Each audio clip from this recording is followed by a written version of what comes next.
PoK Pakistan occupied Kashmir.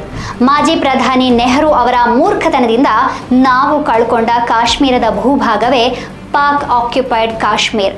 PoK officially ಪಾಕಿಸ್ತಾನದ ಆಳ್ವಿಕೆಗೆ ಒಳಗಾಗಿದ್ರೂ ನಾವು ಅದನ್ನು ಇಂದಿಗೂ ನಮ್ಮದೇ ಭಾಗ ಅಂತ ಹೇಳ್ತೇವೆ. ಭಾರತದ ಭೂಪಟದಲ್ಲಿ ಕೂಡ ನಾವು ತೋರಿಸ್ತೇವೆ. ಇವತ್ತು ಪಿಒಕೆ ಹೊತ್ತಿ ಉರಿತಾ ಇದೆ. ಜನಸಾಮಾನ್ಯರು ಪಾಕಿಸ್ತಾನದ ಸೈನಿಕರ ಗುಂಡೇಟಿಗೆ ಬಲಿಯಾಗ್ತಾ ಇದ್ದಾರೆ. ಯಾಕೆ ಗೊತ್ತಾ? ಪಿಒಕೆಯಲ್ಲಿನ ಪ್ರಜೆಗಳು ತಮಗೆ ಮೂಲಭೂತ ಸೌಕರ್ಯಗಳನ್ನು ಕೊಡಿ ಅಂತ ಕೇಳಿದ್ದಕ್ಕೆ. ತಮ್ಮ ಮುಖ್ಯ ಆಹಾರವಾದ ಗೋಧಿಯನ್ನ ಸಬ್ಸಿಡಿ ಬೆಲೆಯಲ್ಲಿ ಕೊಡಿ ಅಂತ ಅಲ್ಲಿನ ಜನರು ಅಂಗಲಾಚ್ತಾ ಇದ್ದಾರೆ. ಇದು ಪಾಕಿಸ್ತಾನದ ಆಳ್ವಿಕೆಯಲ್ಲಿರುವ ಪಿಒಕೆಯ ಕಥೆ ವ್ಯಥೆ. 10-12 ವರ್ಷಗಳ ಹಿಂದೆ ಕಾಶ್ಮೀರದ ಪರಿಸ್ಥಿತಿಯು ಇದಕ್ಕಿಂತ ಭಿನ್ನವಾಗೇನೂ ಇರಲಿಲ್ಲ. ಕಾಶ್ಮೀರಿ ಮುಸಲ್ಮಾನರು ಕೂಡ ಪಾಕಿಸ್ತಾನಕ್ಕೆ ಸೇರಬೇಕು ಅನ್ನೋ ಬಯಕೆ ಇದ್ದವರೇ ಆಗಿದ್ರು. ಇವತ್ತಿಗೂ ಅಂತಹ ಮನಸ್ಥಿತಿ ಇಲ್ಲ ಅಂತೇನಿಲ್ಲ, ಆದರೆ ಸಂಖ್ಯೆಯ ಪ್ರಮಾಣ ಸ್ವಲ್ಪ ಕಡಿಮೆ ಆಗಿದೆ. ಆದರೆ ಕೇಂದ್ರ ಸರ್ಕಾರ ಕೈಗೊಂಡ ಕಠಿಣ ಕ್ರಮಗಳು, ಅಭಿವೃದ್ಧಿ ಕಾರ್ಯಗಳು, ಆರ್ಟಿಕಲ್ 370ಯ ರದ್ದತಿ ಕಾಶ್ಮೀರದ ಚಿತ್ರಣವನ್ನೇ ಬದಲಿಸಿತು.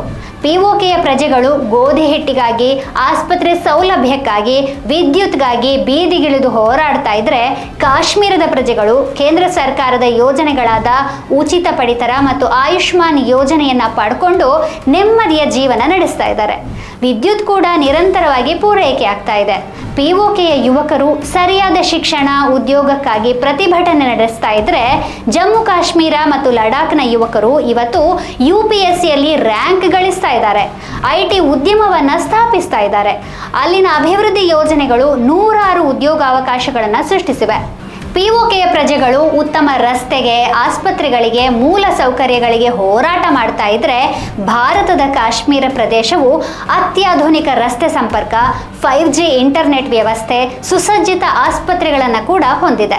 ಪಾಕಿಸ್ತಾನವು ಪಿಒಕೆಯನ್ನ ಕೇವಲ ಖನಿಜ ಸಂಪತ್ತಿನ ಪ್ರದೇಶ ಅಂತ ನೋಡ್ತಾ ಇದ್ರೆ, ಭಾರತ ಕಾಶ್ಮೀರವನ್ನ ನಮ್ಮ ಅವಿಭಾಜ್ಯ ಅಂಗ ಅಂತ ಪರಿಗಣಿಸಿ ಪ್ರವಾಸೋದ್ಯಮದ ಆಕರ್ಷಣೆಯ ಕೇಂದ್ರವನ್ನಾಗಿ ಬದಲಾಯಿಸಲು ಹೊರಟಿದೆ.